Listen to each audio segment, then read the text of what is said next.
청담동 술자리 여러 가지를 봤을 때 있었을 것으로 의심이 된다. 네. 그런 의혹을 제기한 것이다. 한동훈 장관 측에서는 없었다라는 증명을 하기 어렵다 보니 그러니까 판사가 결과적으로 원고가 술자리에 참석하지 않았다는 사실은 한동훈이 입증해야 한다는 얘기네요. 자, 오늘 그 재판이 첫 재판이라서 저희가 사실 별로 큰 기대는 안 했어요. 네네. 그런데 법정에 제출된 준비 서면이 굉장히 흥미로웠고 특히 경찰 수사 결과를 담은 송치 결정서가 담겨 있었던 그렇죠. 게 굉장히 인상적이었습니다. 청담동 술자리가 수사를 한 1년 정도 끌다가 지난 10월 23일이죠. 그러니까 딱 1년째 되는 날 경찰에서 송치를 했어 저희들이. 청담동 술자리를 이제 허위 사실로 전제했어요. 그런데 송치 이유를 저희가 알 수가 없었습니다. 네. 그런데 오늘 한동훈 쪽에서 그 경찰의 송치 기록을 자신한테 이제 유리한 증거라고 물론 제출을 했겠죠. 송치 기록을 본 순간 저희는 환호를 질렀습니다. 네. 그리고 우리가 예상했던 대로 경찰의 수사는 중대한 허점, 구멍이 숭숭 뚫려 있었구나. 네. 사실을 확인할 수 있었습니다. 그렇죠. 자, 이제 뭐 가짜 뉴스로 낙인 찍었던 언론들 오늘은 의외로 네. 꽤 진지하게 오늘 재판 과정을 지켜봤고요. 기사로도 많이 인용을 했습니다. 네. 지금 연합뉴스 보도를 보면 한동훈 장관의 이제 그 유리한 증언을 할 거로 기대를 해서 네. 첼리스트를 증인으로 신청하겠다라고 얘기를 했는데 네. 첼리스트는 사실은 경찰 조사를 받으러 가기 전 그리고 경찰 조사로 받고 나온 직후 그다음에 우리 권지현 기자하고 만나서 수시로 말을 바꿨고 결국은 한동훈 장관 쪽에 그 유리한 지금 증언만이 부각이 돼서 보도가 됐을 뿐이에요. 네.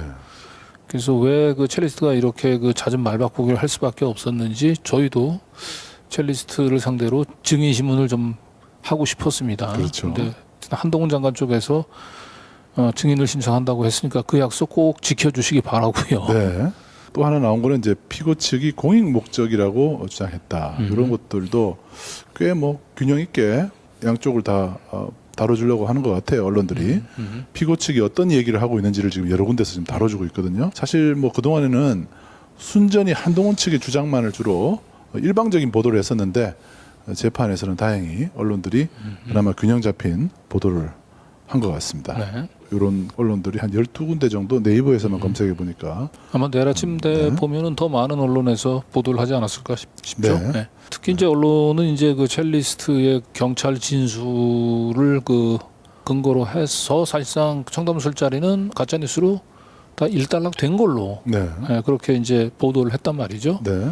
그래서 이 재판이 지금 다시 시작이 되면서 청담동 술자리의 진실이 가려지지 않았다라고 하는 점만 이렇게 보도를 해도 저희로서는 뭐 다행으로 생각을 합니다. 네. 자, 이제 오늘 그 재판 내용을 간단하게 한번 요약을 해드리겠습니다. 판사가 이제 물어보죠. 손배 청구 원인이 된 방송이 몇 개나 되냐? 저희 이제 더탐사, 뉴탐사 합쳐서 네. 청담동 술자리와 관련된 이제 그 방송을 전부 허위 사실이라고 얘기를 하면서 뭐 CD 이런 데 담아가지고 그동안 많이 증거로 제출을 했죠. 네. 방송이 도대체 몇 개나 지금 허위 사실을 담고 있다고 생각되냐 좀 특정을 해달라 이렇게 얘기를 했죠. 그렇죠. 그랬더니 한동훈 측 변호인이 피고들은 지속적으로 원고의 명예를 훼손했고 핵심적인 부분만 증거로 제출했다. 네네. 이렇게만 말했습니다. 그리고 그 판사가 방송 시기와 내용을 특정해달라. 스크립트도 정리해달라. 한동훈 측 변호인이 피고가 첼리스트 전 남자친구죠. 이 제보자가 허위인 걸 알고 얘기한 것 같다. 처음에 네. 제보할 때부터 허위임을 알고 제보를 한 것 같다 이제 이런 네. 주장이죠. 나머지 피고들은 뭐 방송 내용을 아직도 사실이라 보는 것 같다. 그렇게 지금 얘기를 해서 판사가 아니 그 제보자도 다 허위라고 생각하는 것 같더라. 다시 청구 원인을 좀 정리를 좀 제대로 좀 다시 해달라. 그렇게 요구를 했죠. 그리고 협업했다라는 그 네. 얘기 있잖아요. 그것도 이제 판사가 좀 물었어요. 국감에서 그러면 발언을 준비하는 과정이었지. 그게 뭐 공모가 아니라는 그런 취지로 얘기하신 거죠? 라고 물었더니 김의겸 측 변호인이 맞습니다. 네. 왜냐하면 이제 변호인 측은 이제 김의겸 우리 의원이 그 처음서부터 그 허위라고 하는 사실을 알고 그걸 이제 방송을 하기 위해서 이제 우리들과 공모를 한 것이다. 이제 이런 주장을 한 거란 말이에요. 네. 그랬더니 이제 판사는 여기서 협업을 했다라고 얘기하는 취지는 방송을 공모했다는 그 취지가 아니고 제보받은 파일을 가지고 국감을 준비하려고 했던 의미에서 얘기한 것이죠라고 물어본 겁니다. 네, 판사가 제대로 지금 이해를 하고 있습니다. 네. 자, 그리고 한동훈 측 변호인이 청담동 술자리 그 동석자들 이세창을 비롯해서 동석자들이 한동훈 참석 안 했다고 지금 계속 얘기를 하는데 거짓이 알면서 왜 자꾸 이렇게 방송을 했을까? 그래서 첼리스트를 증인으로 신청하겠다 이렇게 얘기를 했어요. 그러니까 이제 저 취지가 한동훈 측 변호인 쪽 입장에서는 이미 첼리스트를 포함을 해서 그날 그 청담동 술자리에 참석했던 여러 동석자들이 이세창까지 전부 그동안에 한동훈은 없었다라고 명확히 얘기를 했단 말이에요. 그럼 적어도 피고들은 자신들의 보도 내용이 허위라고 하는 사실을 충분히 알고 있었음에도 불구하고 계속해서 지금 같은 내용으로 방송을 한다. 그래서 그 동석자 중에 가장 핵심적인 증인인 박땡 씨를 증인으로 불러서 신문을 하겠다 이렇게 얘기했던 거죠. 그렇죠. 그랬더니 우리 측 변호인이죠. 네? 첼리스트는 경찰 조사 후에 트위터 친구들에게 청담동 술자리는 사실이 아니라고 인정한 발언도 했다. 그렇죠. 네. 물론 이제 권지현 씨하고 이제 첫 번째 12월 3일 날 인터뷰에서도 자기가 한동훈 사실이라고 인정한 사실이라고 말을 인정한 했습니다. 인터뷰를 했었죠. 네네. 근데 그거는 이미 우리가 증거로 제출을 했습니다. 네. 그런데 트위터 친구들하고 나눴던 수많은 대화들 네. 거기는 네. 사실이라는 전제하에 대화를 하는 것도 있고 네. 사실이라고 인정하는 부분도 있고 그래서 이 원고인 한동훈이 그 부재 증명을 하지 않아서 이게 문제가 되고 있기 때문에 관련 사실 조회도 신청할 예정이다라고 네. 재판부에 뭐 한동훈의 뭐 차량 운행 일지라든지 뭐 블랙박스 뭐 이런 현장 또 통화 위치 기록 같은 네, 이제 네. 그런 내용들을 이제 사실 조회 신청을 하겠다라고 네. 하는. 예. 네. 네. 그리고 판사가 이제 그러면 증거조사 필요한 것들을 다 신청해 달라. 네. 입증 취지나 필요성 특정해서 제출을 다 해달라 이렇게 얘기를 했습니다. 한동훈 측 변호인이 피고들은 이제 청담동 자리 한동훈 장관이 참석했다라고 하는 걸 사실로 전제를 해서 주장을 하는 것이냐라고 물어본 거예요. 그렇죠. 예. 그러면서 이거를 명확히 좀 해서 조서에 남겼으면 한다. 그러니까 우리는 사실 한동훈 장관이 술자리에 있었다라고 얘기하는 걸 이제 단정적으로 얘기한 게 아니고 참석했은 걸 추단케 하는 여러 가지 그 증거들이 있기 때문에 그런 증거에 기초해서 합리적인 의심을 제기한 거란 말이에요. 네. 근데 그걸 변호인들이 애써서 저 사람들은 단순히 이제 의심을 제기한 게 아니라 한동훈 장관이 그날 그 술자리에 있었다라고 얘기하는 걸 단정적으로 얘기하고 그걸 전제로 해서 방송을 하고 있는 것이다. 이제 그래서 당신들은 한동훈 장관이 참석했다는 술자리에 참석했다는 걸 사실로 사실이라고 믿고 사실이라고 단정하고 당신들의 입장을 주장하는 거냐. 그걸 분명히 해달라고 얘기한 거예요. 네, 첫 재판에서 그걸 굉장히 강조를 했어요. 네. 네. 한동훈 장관이 참석했냐? 그걸 사실이냐? 그걸 당신들의 입장을 명확히 해달라고 얘기를 했던 거예요. 그래서 제가 이제 이 부분들은 지금 우리의 그 방송 보도 취지가 이제 곡해될 수 있고 소송 전략상 이 한동훈 장관 쪽에 사실은 이 말려 들어갈 수도 있거든요. 그렇죠. 저쪽에서는 그거를 전혀 이제 사실로 보지 않으니까 한동훈 장관이 사실은 이제 술자리에 참석한 것이 사실로 드러나게 될 경우에는 우리는 사실 역시 명예훼손으로 처벌받으면 기꺼이 처벌을 받죠. 네. 그건 땡큐죠. 네. 근데 이제 저쪽에서 얘기하는 건 당신들은 그냥 단순한 한동훈 장관이 거기에 참석했다라고 한 의혹이 있다라고 보도한 게 아니고 참석했다라고 하는 걸 전제로 해서 방송을 하는 거지요. 그 취지를 분명히 해달라고 얘기를 한 거예요. 네.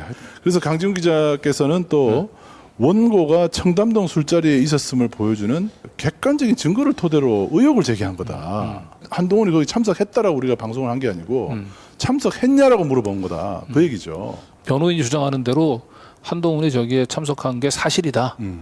라고 하는 걸 전제로 자신이 주장한 걸 얘기하면 입증 책임 우리한테 넘어오는 거예요. 그렇죠. 당신들 그렇게 했으니까 그러면 사실 참석했던 걸 사실을 입증해봐라 이렇게 얘기할 수 있는 거예요. 네. 그래서 그걸 피해가려고 제가 저렇게 얘기한 거라고요. 그렇죠, 그렇죠. 사실 역시 명예훼손을 피해가려고 얘기했던 게 아니고 우리의 주장은 술자리에 참석했다라고 얘기하는 걸 단정해서 얘기한 게 아니라는 거예요. 우리는 의혹을 단정한 제기했다는 적이 게 없죠. 네. 그걸 분명히 해달라는 거예요. 변호인의 취지는. 어? 그러니까 우리 보고 이제 사실 입증 책임을 떠넘기기 위해서 그 얘기를 했다 그런 말씀이죠.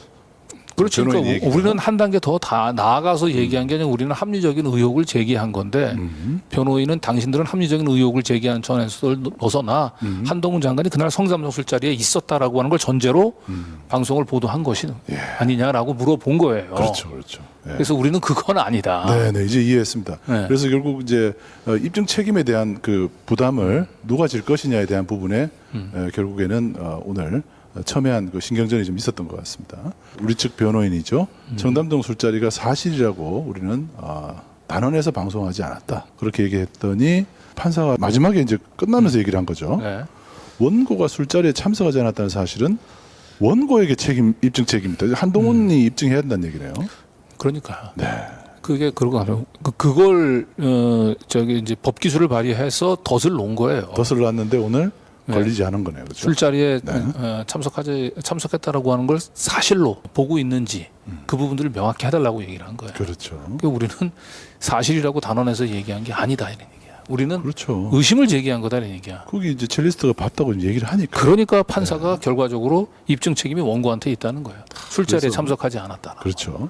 네, 그렇게 날짜와 이야기한 장소가 어느 정도 특정이 되었기 때문에 입증 책임은 이 소를 제기한 원고 측에게 있다. 네, 너무 당연한 거긴 한데 마지막에 좀 법 기술을 발휘해서 덫을 치려고 했을 때 내가 조금 조마조마해서 이제 변호인들이 얘기하는 걸 쭉 듣고 있다가 변호인도 그 부분 딱 태클을 걸어줘야 되는데 걸지 않으셔서 제가 좀 나섰던 거예요. 네, 그렇게. 의혹 제기는 단정한 것은 아니다라는 저희가 뭐 책임을 회피하고자 뭐 이런 뜻으로 그런 뜻은 얘기하는 게 아닌 아니에요. 거예요. 네.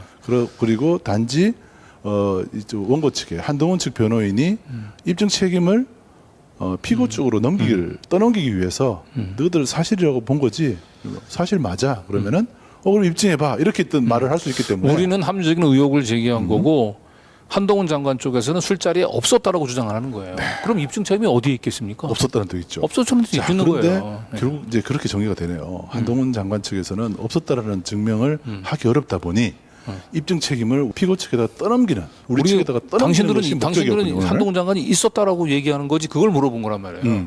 그랬더니 아니 우리는 있었을 여러 가지를 봤을 때 있었을 것으로 의심이 된다. 네. 그런 의혹을 제기한 것이다. 그러니 한동훈 장관이 입증해라. 그 의혹을 해명을 해라. 뭐 이런 취지였다고 하니까 초지일관 그런 입장이었죠. 그러니까 판사가 그럼 입증 책임은 원고한테 있네요. 네. 한동훈 장관이 입증해야지 거기에 안 갔다고 당신들은 주장하니까 네. 당신들이 입증해라 안 갔다는 거. 자, 입증 책임을 누가 질 것인가에 대한 부담이 첫 재판에서 정리가 돼 버렸습니다. 네. 네. 사실 뭐 당연한 거였지만 원고 측, 그러니까 한동훈 측 변호사가 약간 그 법 기술을 부려서 우리 피고 측에다가 떠넘기려고 슬쩍 말을 던졌는데 그걸 이제 블로킹을 한 거죠. 그리고 지금. 판사 우리 재판장도 사실 그렇게 이해를 했어요. 네. 이 보도는 당연히 이제 이쪽에선 자기가 보더라도 이제 의혹을 제기한 것이고 그렇죠. 반드시 거기에 한동훈 장관이 있었다라고 얘기하는 걸 확언한 것은 아닌데 이제 변호사는 이제 그걸 한번 분명히 해보고 싶다라고 하는 법 기술을 발휘했던 건데 이 변호인이 바로 이렇게 저기 반격이 안 가해져서 내가 좀 기다리고 있다가 조급해서 딱 우리의 그 보도 취지를 전달했던 거죠. 그렇죠. 입증 책임의 문제였습니다.